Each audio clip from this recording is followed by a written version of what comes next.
The second in the solutions has to do with developing and communicating a profession-wide message about the need for exams and other wellness veterinary care. It was very, very clear in this survey that pet owners simply don't understand about the need for exams. 36% of pet owners either agreed or somewhat agreed with the statement that if my pet did not need to be vaccinated every year, I would not take it to the veterinarian as often. Only about a third of pet owners either agreed or completely disagreed with that statement, and 30% were neutral. So there's a full 2/3 of the pet owning population that simply doesn't understand why they need to see a veterinarian for annual exams. So how do we communicate that information, and what information should we communicate?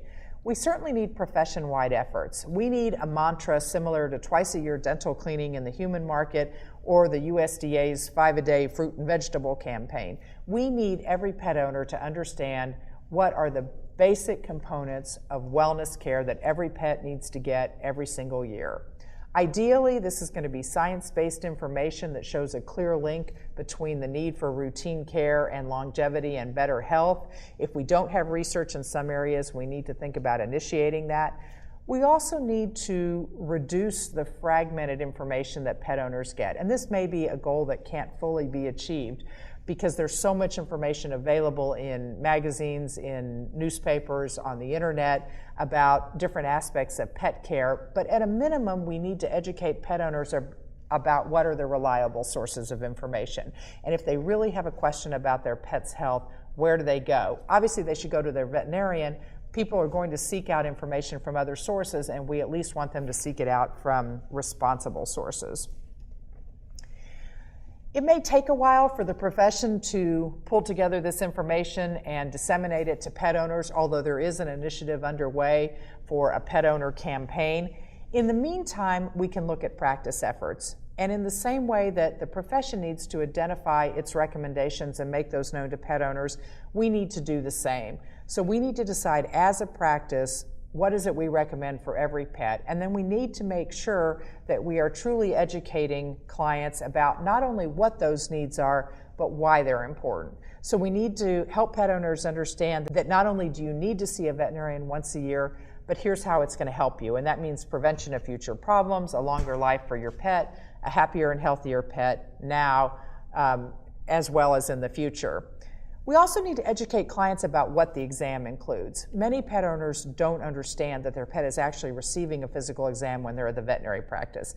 They may perceive that the veterinarian or the staff member is holding the pet or petting the pet, but they don't understand that at the same time, the veterinarian is assessing the key body systems. We also need to remember that people take in information differently. There are 3 or 4 commonly defined styles of adult learning. Some people learn best by hearing, some people learn best by reading, some people learn best by seeing things. And we need to remember that our clients, the pet owning population, has these same differences in adult learning styles as any other population of adults. So we need to identify what that message is, but remember we need to communicate it in multiple media. So whether it's a veterinarian talking to a client, it's a staff person talking to a client, it's our website, it's our go-home instructions, it's our practice brochure, it's the information on the website about the need for care, whatever media we're using, they all need to communicate the same message. It's also critical that doctors and staff in the practice tell the same story. If you've got one veterinarian in your practice that says, oh, pets need to come in twice a year, and you've got another veterinarian who says, no, once a year is fine, you've got not only a confused pet owner, but you have a confused staff. And if the staff don't know what to communicate, they're not going to communicate it well. We also need to expand our reminder systems. Every practice is using reminders in some form or fashion. Some practices are doing it better than others. So we need to think through what are the kinds of things for which reminders are sent. So it shouldn't just be vaccinations, but it should be annual exams. It can be refills of medications. There are all sorts of things we can send reminders for beyond the basic vaccination series. We also want to look at the language that we use in reminders, and we need language that communicates value. So not just it's time for Fluffy's shots, but we want to describe the importance of getting that routine care. Also need to look at different formats. Reminders are no longer just postcards. Many practices have started doing some level of email reminders. Some practices are doing texts. Phone calls work well. Mail works well. Many different options, and many pet owners need to get reminders in several different formats before they actually take action. Clearly, we don't want to underestimate the power of the internet as an information source. We can't stop clients from going to the internet, not even sure we would want to, but what we want them to do is to go to reliable websites. We can certainly build a library of information on our own websites, of information that we trust and sends the message that we're trying to communicate to our clients.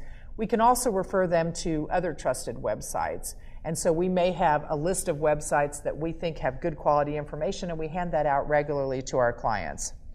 Social media is an area that's been getting a ton of attention lately.